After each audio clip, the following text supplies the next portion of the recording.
Some folks build one decent pop gun and act like they just reinvented warfare, but John Moses Browning, this man built modern firepower and handed the world the blueprints, and then he just watched everyone else spend a century trying and failing to improve on perfection. The 50 BMG? Also him.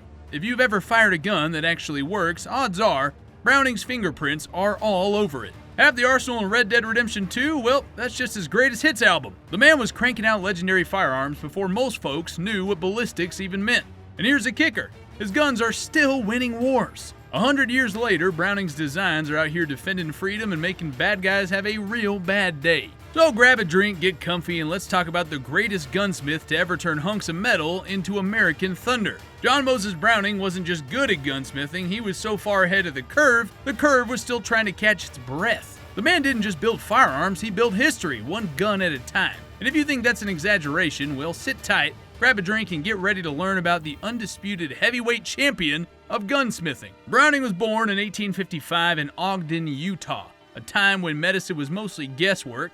Sanitation meant throwing your garbage in the street, and if you broke your leg, your options were either saw it off or die dramatically in a rocking chair. But none of that fazed young John. No sir. Because he wasn't born into a normal family, he was one of 22 kids. That ain't a family, that's a fully armed frontier militia. Thanksgiving dinner at the Browning house? Well, that wasn't a meal, that was a war zone. You didn't just grab food, you had to strategically acquire rations. If you hesitated, you starved. If you left your biscuit unattended for half a second, somebody claimed it under eminent domain. That family wasn't raising children, they were training survivalists. Every man for himself, and young John, well, he learned real quick that if you wanted something, you had to be faster and smarter than the competition. Now, while the rest of the Browning kids were busy waging psychological warfare over the last spoonful of mashed potatoes, John had bigger things on his mind.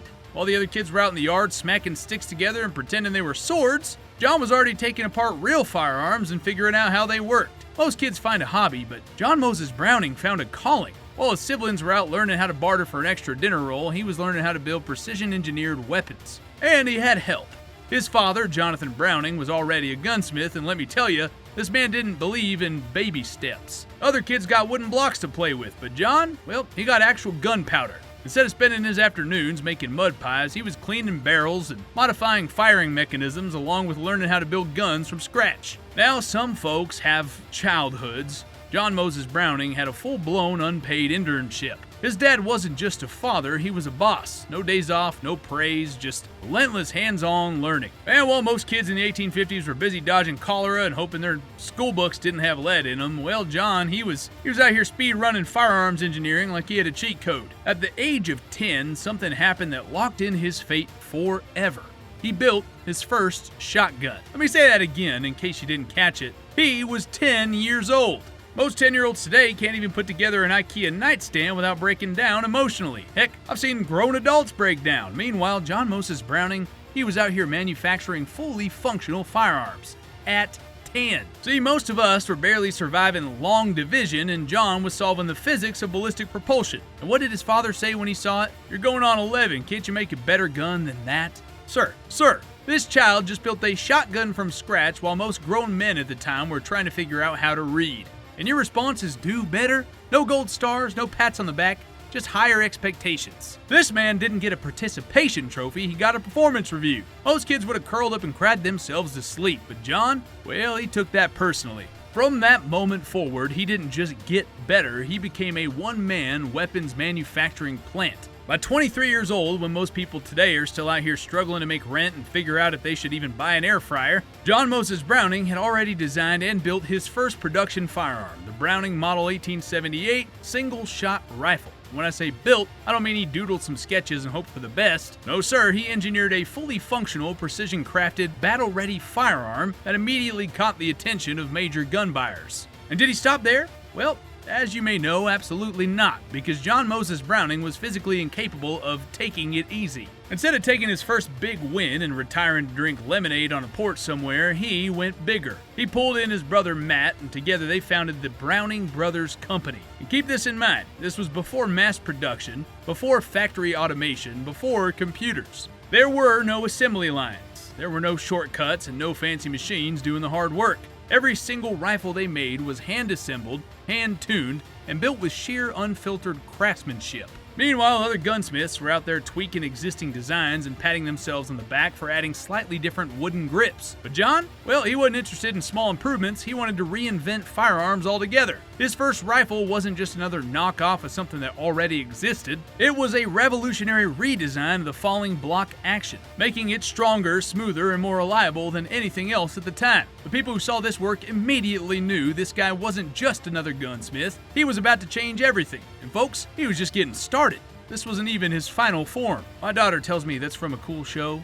Anyways, John Moses Browning wasn't just playing the gunsmith game, he was breaking the game engine and rewriting it from scratch. While these other gunsmiths were out here slapping new paint on old designs and calling it innovation, Browning was in the lab dropping weapon-grade mixtapes that changed the industry forever. The man didn't just create firearms, he set the meta for over a century. First up, let's talk about slide-action pistols. Before Browning came along, semi-automatic handguns were about as reliable as a Bluetooth connection in the middle of nowhere. If you wanted to fire multiple shots quickly, you either needed a revolver or a whole lot of faith in malfunction-prone contraptions that had a nasty habit of jamming at the worst possible moment. But in 1896, Browning looked at the mess that was early semi-autos and said, "You know what, nope, you guys are doing this wrong." He patented a design that introduced the slide mechanism, creating his first truly reliable semi-automatic pistol. This wasn't just a minor tweak, it became the foundation for every modern handgun in existence. Glock, Sig, Colt, if it's got a slide, it's rockin' Browning's DNA.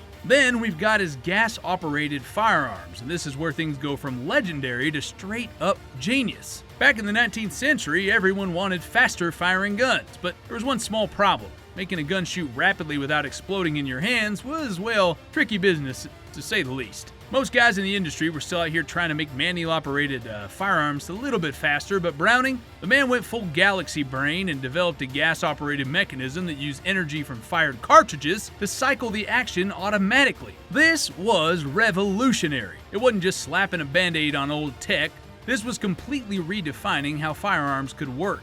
Every automatic and semi-automatic weapon we have today, from battle rifles to submachine guns, owes a direct debt to this breakthrough. And then there was his work with calibers, because of course, the man wasn't just an engineering wizard, he was also out here designing the very ammo that made these weapons lethal. In 1905, he introduced the .45 ACP, which became the gold standard for stopping power and the go-to round for the US military. But did he stop there? Well, absolutely not, because John Moses Browning doesn't stop, he just reloads. He went on to co-develop the 50 BMG in the early 1910s, a round so powerful that it wasn't just designed to take down enemies, it was designed to take down actual aircraft. Well, let me repeat that. The man created a bullet that could delete planes. Even today, the 50 BMG remains the king of long-range, heavy-duty firepower, used in everything from anti-material rifles to machine guns. Some gunsmiths are happy making one good firearm, but Browning, he was out there inventing the ammunition too. But let's not forget lever action and pump action firearms.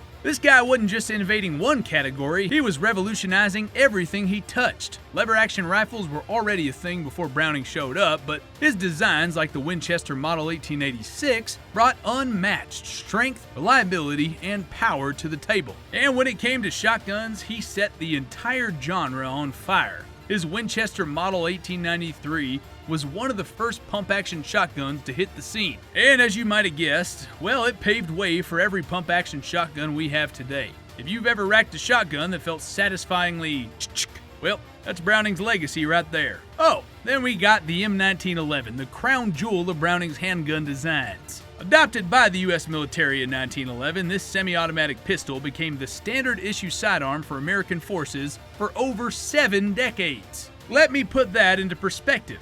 This gun served longer than most people's entire lifespans. It fought in 2 world wars, Korea, Vietnam, and countless other conflicts, and even though it was eventually replaced, it never really left. Even today, the 1911 remains one of the most beloved handguns in history, proving that sometimes you just can't beat perfection. The man didn't just make a great pistol, he defined what a great pistol should be.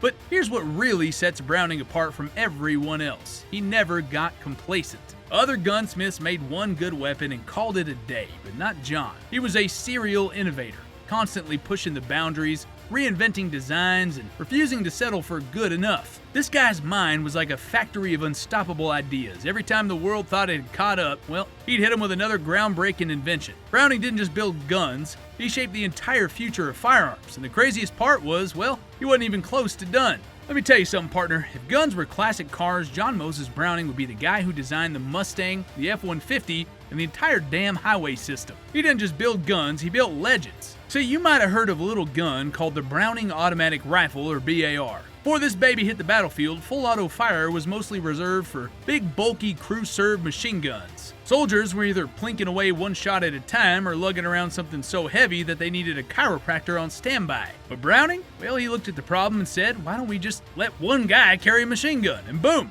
The BAR was born. This thing gave American soldiers a portable way to lay down some serious hate. Well, let me tell you, when the BAR started barking, the enemy shut up real quick. It was the squad's backbone, their MVP, the thing that turned regular old infantrymen into one-man wrecking crews. If sending it was a gun, it'd be the BAR. Then, my friends, we got Ma Deuce, the M250 BMG machine gun. This thing isn't just a gun, it's an attitude. If firearms have personalities, the M2'd be that old mechanic who's been fixing trucks since 1965 and just doesn't have time for your nonsense. She's been in service since 1921. And do you know how many weapons have come and gone since then? All of them. Every time the military tries to replace her, they run into the same problem. Ma Deuce is already perfect. They've mounted her on tanks, Humvees, helicopters, naval ships, you name it, she's shot on it. The M2's probably seen more action than most Hollywood stunt doubles and has been serving longer than most people's great-great-grandpappies. She is the undisputed heavyweight champion of battlefield supremacy. If that ain't proof that Browning was playing 4D chess while everyone else was still stacking rocks, I don't know what is. Then we got the Auto 5, the first successful semi-auto shotgun. Before this, if you wanted to shoot fast, you had to pump that thing like a kid trying to get soap out of a nearly empty dispenser. But Browning came in and said, what if I made a shotgun that did all the hard work for you? And bam, the Auto 5 was born. Hunters, sport shooters, and lawmen love this thing because it just runs. Smooth, fast, and reliable, this was the muscle car of shotguns, and it stayed in production for nearly a century. You don't stick around that long unless you were built different. Now, let's talk lever actions. Models 1886, 1892, 1894, and 1895. Fellas, these weren't just rifles, these were the Old West's version of an iPhone launch. If you were a cowboy and didn't have one of these, what the hell were you even doing? Model 1894 alone sold over 7 million units. That's not just a gun, that's a cultural phenomenon. This thing was so beloved, it became the rifle equivalent of Dad's favorite lawnmower. Trusted, respected, and passed down for generations. And of course, we gotta talk about the FN High Power. You like modern high-capacity pistols? Well, you can thank John Moses Browning. Back in the day, most handguns held 7, maybe 8 rounds if you were lucky. But Browning wasn't about that just enough life, he was about let's make this better. So, he cooked up the first successful double-stack pistol with a 13-round magazine. That might not sound so wild today, but back then, that was a flex. The OG more is more pistol. If the 1911's your classic muscle car, the High Power was the first sports sedan. Roomy, efficient, and still packing serious punch. The bottom line, Browning didn't just make guns, he made icons. If you've ever fired a well-balanced, smooth-operating, ridiculously reliable firearm, you're holding his fingerprints in your hands. He wasn't just playing the game, he wrote the damn rulebook.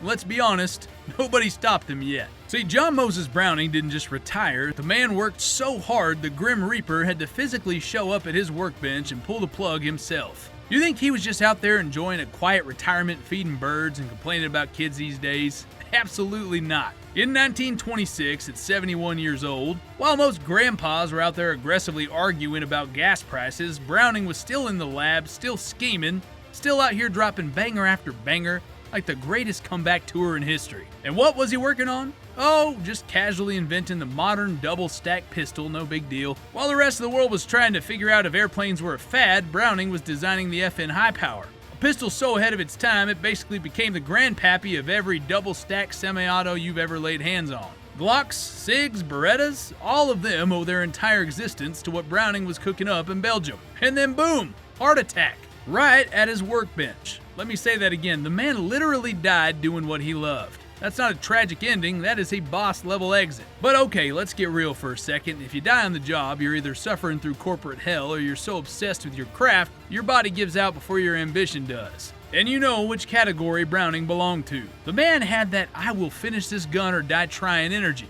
Well, he did both. That's a level of dedication, stubbornness, and sheer giga-chad determination you just don't see anymore. But let me tell you something, death did not stop John Moses Browning. F.N. Herstall knew the assignment. His right-hand man, Diudne Save, stepped in and finished what Browning started, rolling out the FN high power in 1935. And guess what? That bad boy became one of the most widely used military pistols in history. Entire armies around the world saw it and went, yep, that's the one. And today, it's still considered one of the greatest handguns ever made. Browning built the foundation and Save finished the masterpiece. And I hate to keep beating a dead horse, but I just can't not bring up Ma Deuce again. Y'all love her, y'all know her. The M250 caliber machine gun, aka the most unstoppable force in military history. Browning designed that monster during World War I, and it officially entered service in 1923. And guess what? It's still being used today. I mean, this world has gone from fighting with bayonets to fighting with drones, and somehow the M2's still out there clocking in for work every single day. Militaries all over the world still use it because they physically cannot come up with anything better. The US government, which has spent literal trillions of dollars on developing new weapons, has looked at the M2 for the last 100 years and gone, you know what, she's just good. This gun's built different. The gold standard of being built different. It has witnessed more history than any of us ever will. The M2 had a LinkedIn profile, it would just say, still employed, 1923 to present. And let's be clear, Browning didn't just make a few cool guns. No, baby, he shaped the entire firearms industry. Winchester, well, wouldn't be where it is without him. Colt, he made them legends. F.N. Herstall, Browning put them on the damn map.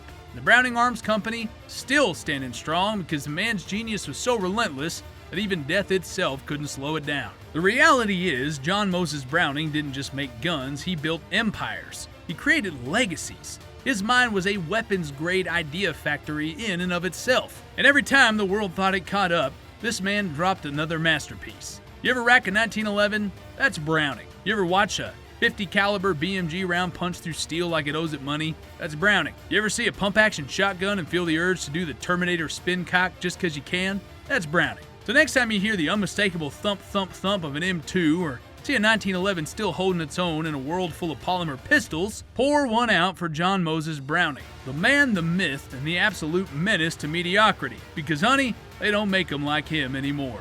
There you got it. John Moses Browning, the undisputed GOAT of gunsmithing.